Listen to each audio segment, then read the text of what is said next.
harus dibuka wawasannya tentang makanan sehat karena seorang ibu itu tidak bisa mendampingi anaknya terus-menerus. Jadi lebih baik kita mendampingi dan memberi pengertian dan mereka menjadi anak yang bisa memutuskan untuk dirinya sendiri makanan yang baik itu apa gitu.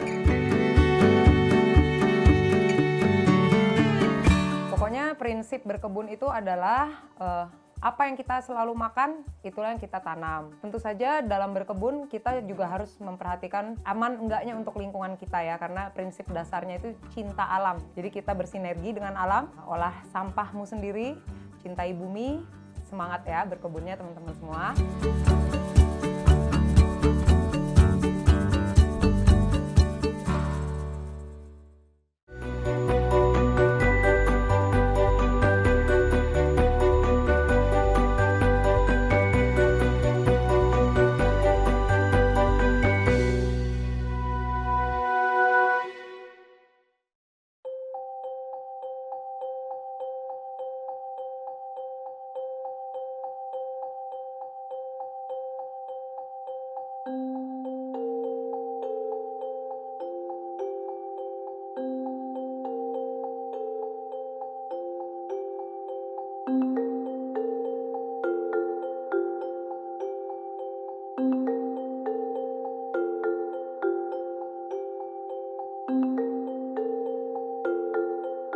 Saya seumur-umur baru tahu kalau kacang hijau itu bentuknya kayak gini. Padahal orang Indonesia kan banyak ya makan kacang hijau, tapi ya itulah saya orang kota yang kampungan jadinya nggak tahu kalau kacang hijau itu seperti ini.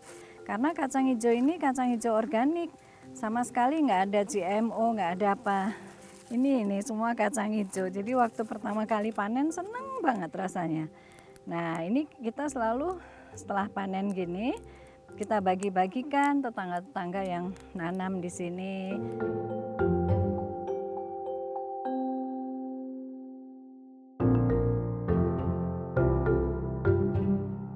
Dari dulu saya tertarik dengan tanaman organik karena saya memahami bahwa organik itu yang membuat kita sehat ya, sebetulnya kan begitu. Nah, dalam perjalanan waktu kemudian kami pindah di sini. Dan waktu itu mulai menanam sedikit-sedikit tapi belum paham gitu. Dan saya masih sibuk, nggak karuan di Jakarta. Jadi di Depok ini hanya tidur lah gitu ya.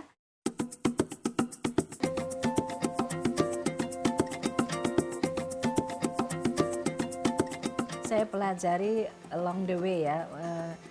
Dengan ngelakoni saya belajar banyak sekali dan saya merasa sehat sekali. Dan sekarang dengan pandemi kami work from home. Selalu harus lihat itu kan laptop terus 2-3 jam saya nggak tahan pasti saya lari ke kebun. Saya harus lihat hijau-hijau, ngobrol sama tanaman baru saya merasa sehat lagi.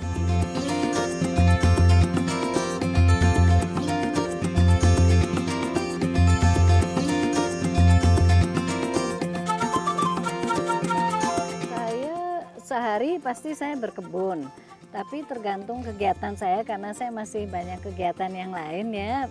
Saya juga ngajar di Institut Kesenian Jakarta, terus saya bersama teman-teman ada Indonesian Dance Festival. Jadi memang bertanam itu sebagai hobi yang menyeimbangkan jiwa dan pikiran saya. Ini saya dapat dari teman saya di Bali bibitnya. Jadi lucu kalau kita udah saling bertanam gitu, pasti kita saling berbagi bibit.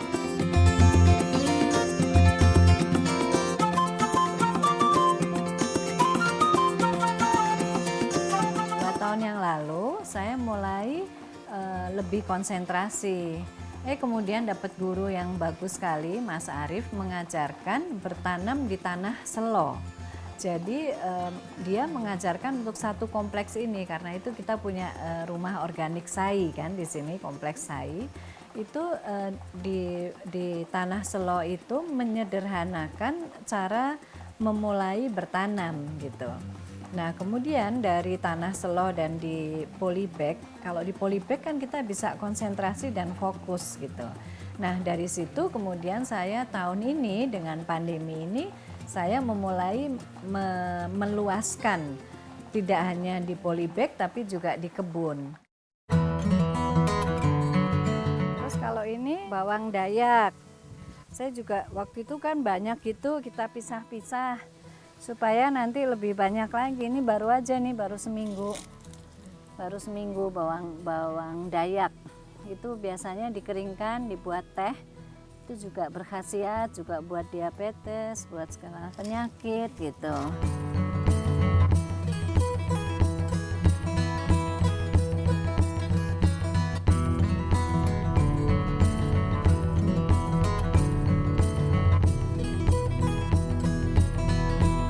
Jadi saya benar-benar belajar. Selama ini saya tahu ada Gusti Allah ini dan itu ya, tapi dengan bertanam itu saya melihat benar yang satu titik biji bayam yang sak plekenik itu gitu tiba-tiba tumbuh setiap hari saya lihat dan berkembang, dan kemudian saya jadi menyadari bahwa hubungan saya dengan ruh tanaman itu ada yang nyambung gitu. Jadi sepertinya ruh kehidupan itu terasa sekali ketika saya bertanam.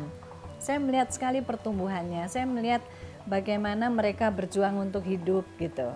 Seperti juga kita semuanya gitu. Jadi saya lebih menghargai kehidupan ini, bahwa setiap hidup itu ada ruh, yang ruh itu memang datangnya dari ya ruh Gusti Allah itu. Jadi semakin sadar, semakin dekat rasanya, tidak hanya teori gitu.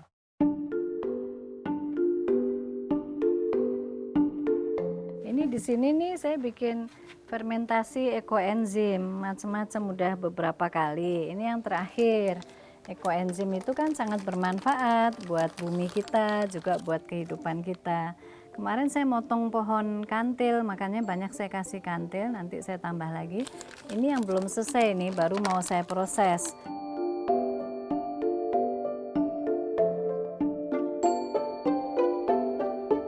Kita juga harus sadar bahwa semuanya ini didaur ulang kan.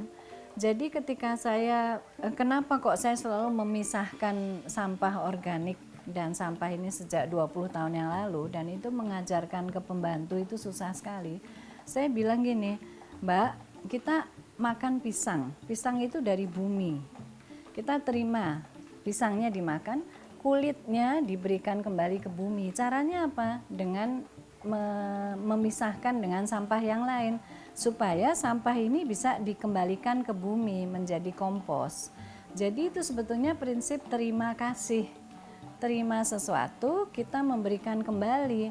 Karena bumi kita kan baik sekali selama ini memberi terus, tapi kita suka lupa mengembalikan. Dan mengembalikan itu dengan membuat sampah kompos itu. Jangan diambur-amburin kasih ke tukang sampah campur semuanya, karena pasti itu terbuang dan itu membuat bumi kita ozonnya ini itu secara ilmiah lah ya ada.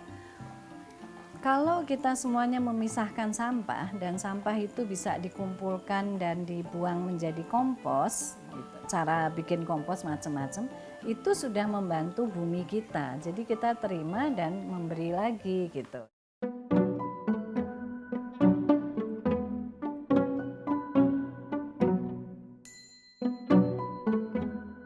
Sudah panen, memang tidak terlalu besar hasilnya. Oh ya, tidak terlalu besar hasilnya karena hujan. Kalau lagi nggak hujan, pas panas itu hasilnya emang lebih besar. Tuh. Jadi kalau lagi nggak hujan, ini batangnya lebih kecil, terus buahnya lebih besar. Nah ini saya udah panen keempat atau kelima. Jadi saya udah ya kadang-kadang masih beli sih, tapi ini pun juga udah bisa memenuhi kebutuhan. Tuh, ini seger banget kan?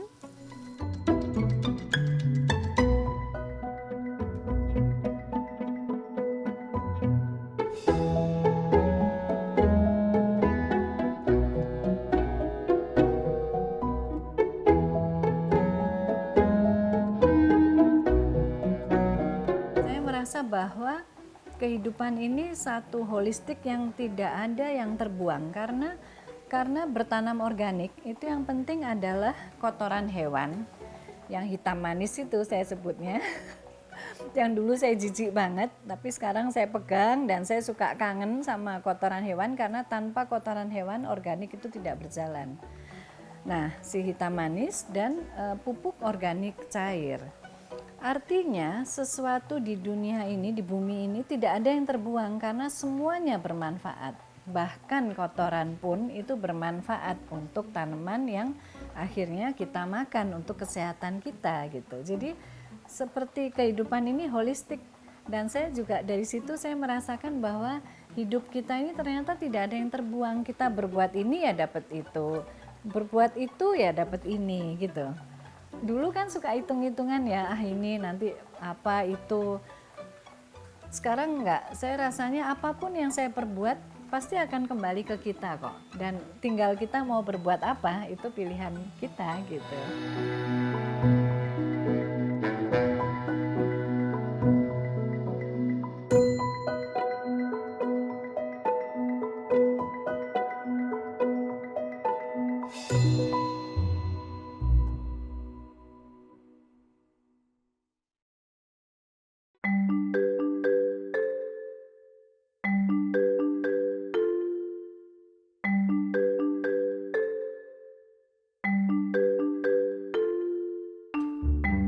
Ini mau panen jagung. Panen jagung manis ini. Coba kita buka, ada lagi Tarno. Tuh hasilnya. Ya. Buka ya. Tuh segernya.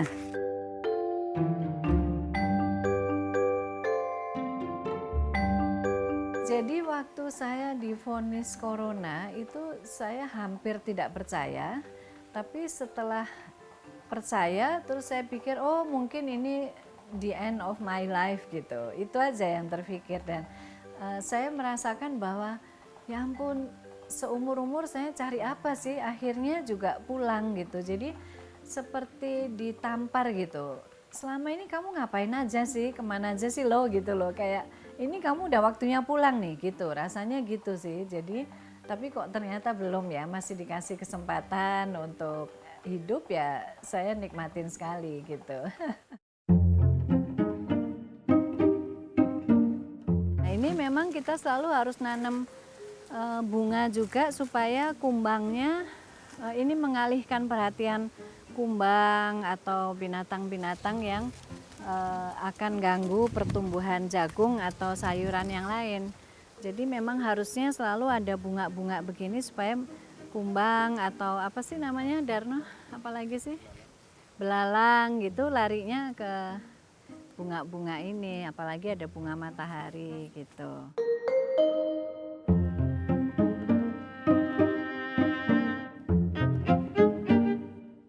Saya nggak pernah tahu yang di mall itu atau di department store itu katanya organik kayak apa gitu, saya nggak tahu, walau alam ya. Tapi saya merasa saya menjadi sehat karena saya tahu apa yang saya tanam dan itu yang saya makan gitu. Jadi banyak pengetahuan yang saya dapatkan ketika saya menanam kacang hijau. Coba Mbak, saya umur segini baru tahu kalau kacang hijau itu adalah tanaman yang begini dan bentuknya kayak apa dan itu organik. Padahal kita selalu makan kacang hijau yang jadi tempe tahu tapi kan selalu import dan nggak pernah lihat tanamannya gitu loh Mbak. Ini kampungannya orang kota kayaknya.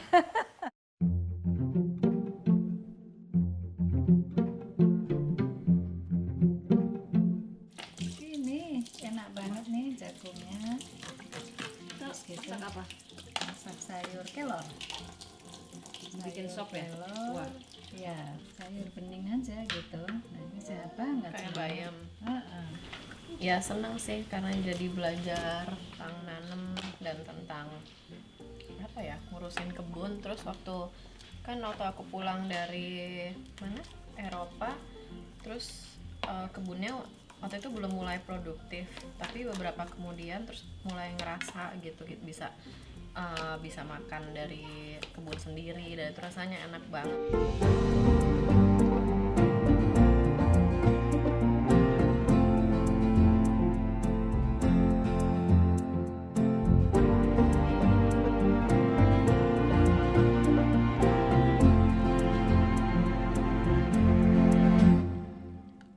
Kesadaran makan itu penting buat anak-anak sejak dini ya. Jadi saya biasakan mereka memahami bahwa ini loh, ini gitu, semuanya saya buka supaya mereka juga bisa menentukan.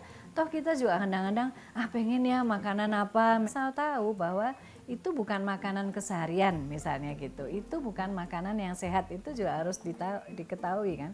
Ya es krim atau apa lagi, ya banyak kan, saya juga masih seneng duren biarin seneng juga kok gitu loh. Jadi tapi kesadaran itu Mbak yang saya rasa penting banget untuk tahu bahwa oh ya kadang-kadang aku pengen kok makanan yang bikin saya seneng, anak-anak juga, tapi harus tahu bahwa itu juga bukan makanan sehat, tapi ya nggak apa-apa sekali waktu kita lakukan gitu. Kalau saya begitu ya.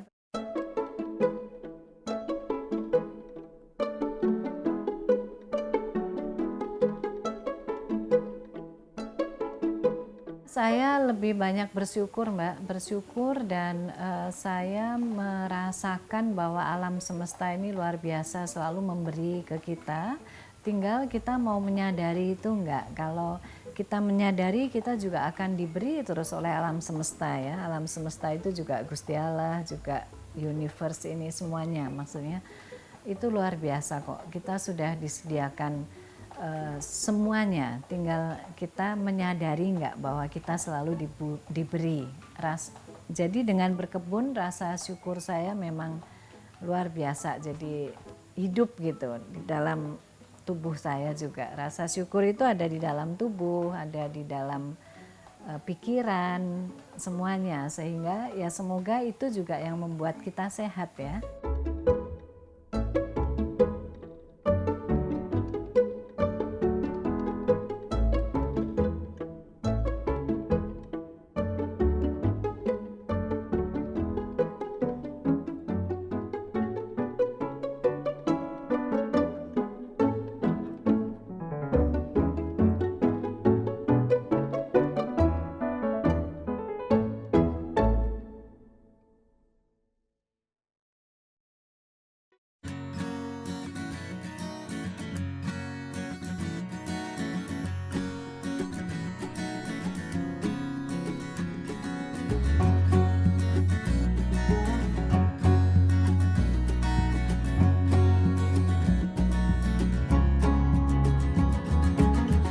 Nah, sekarang kita mau panen hasil kebun ya. Pertama cabai dulu deh. Ini cabainya. Udah banyak yang jatuh-jatuh. Wah, ini kesambet angin kali ya. Jatuh tuh dia.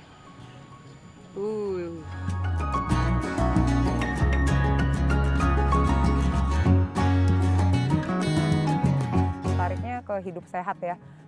Karena awal-awal anakku yang paling gede itu suka sakit gitu ya, terus jadi bingung kenapa ya ini sering sakitnya itu ya kayak biasa aja sih, batuk pilek, cuman harus selesai dengan antibiotik gitu baru sembuh, nggak bisa didiemin terus sembuh sendiri tuh nggak bisa.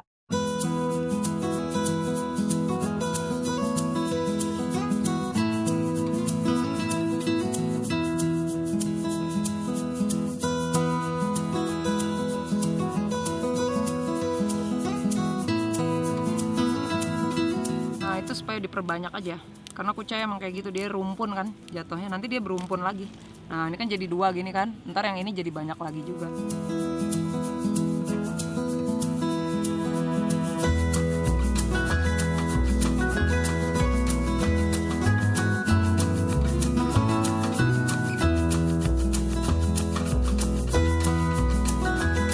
Bisa pakai beli benih lagi, kale itu cukup seperti ini aja. Kembang kol juga begitu, Red Russian juga. Nah ini aku punya kale Red Russian. Selain kale Nero, aku juga punya kale Red Russian. Kemarin juga baru ada anakannya. Nah ini mulai tumbuh nih, anakan-anakannya di sekujur tubuhnya.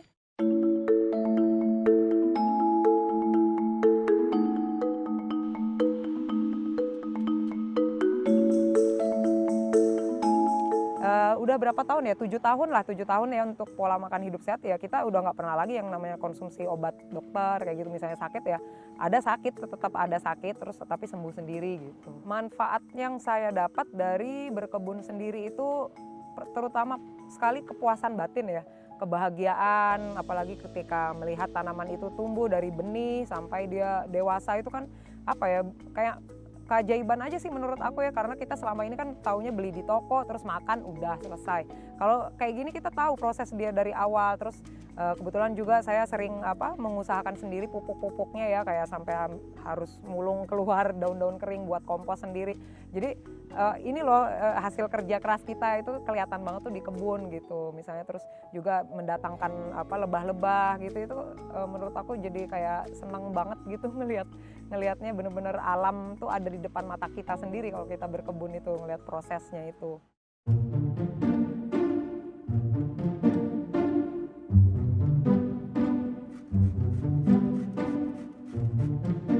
Kalau untuk anak sendiri 4 tahun yang lalu kira-kira ya udah mulai diajarin. Ini loh dibentuk-bentuk dulu awal mulanya tuh biar mereka tertarik.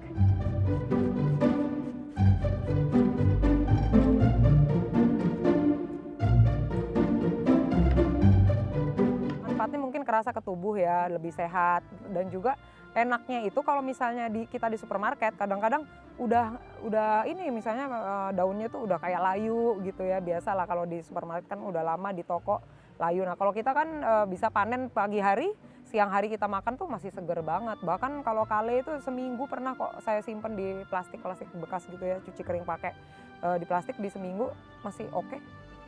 Lebih oke lagi kalau dibungkus koran dulu kertas ya, terus baru bungkus plastik lebih awet lagi. Mint juga gitu, enak sih.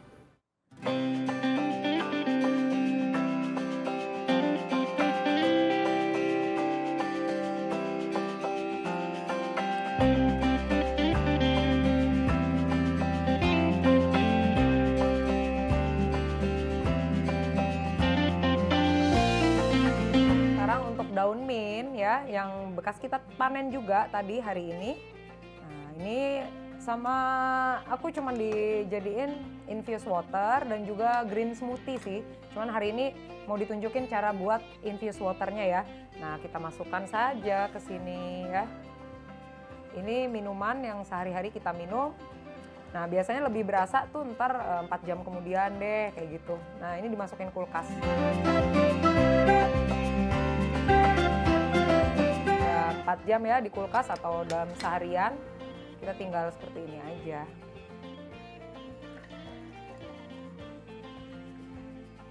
Bismillah. Pokoknya prinsip berkebun itu adalah apa yang kita selalu makan, itulah yang kita tanam ya. Dan apa yang kita tanam, itu yang kita makan. Dan tentu saja dalam berkebun kita juga harus memperhatikan aman enggaknya untuk lingkungan kita ya, karena prinsip dasarnya itu cinta alam ya, cinta bumi. Untuk apa berkebun tapi ternyata untuk membahayakan alam gitu kan. Jadi kita bersinergi dengan alam, yaitu berkebunnya dengan cara organik, olah sampahmu sendiri, cintai bumi, semangat ya berkebunnya teman-teman semua.